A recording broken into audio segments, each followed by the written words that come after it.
Governor Cuomo has proposed $400 million to relocate certain people who willingly decide that they no longer want to live in at-risk communities.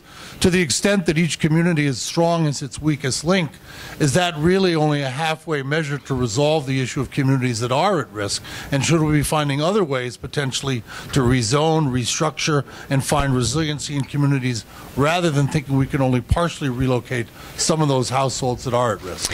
Every community is different. Every community is different in the composition who lives there. And in this case, just as significantly, every community is geographically, geologically, topographically different, right? So the situation isn't the same everywhere. There is simply not one response for every neighborhood. So the folks in Staten Island who have said, we need to be bought out, we've been working with them in my office. I've gone out and visited the neighborhood. When you're there, you're very clear.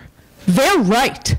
And we will be best served by the neighborhood they used to call home becoming part of a greater blue belt, because they abut an area that has been targeted to become a blue belt. I believe they're right.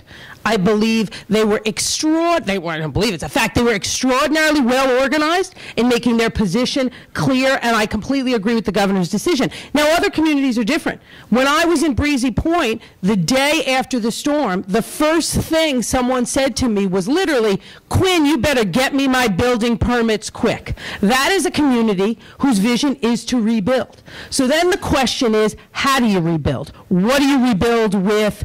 Are there parts of a neighborhood where you just can't even in that context? So there is not, this is one of the challenges with a diverse city that geographically and every other way, there isn't one answer, and we have to be nimble and working on community-based responses.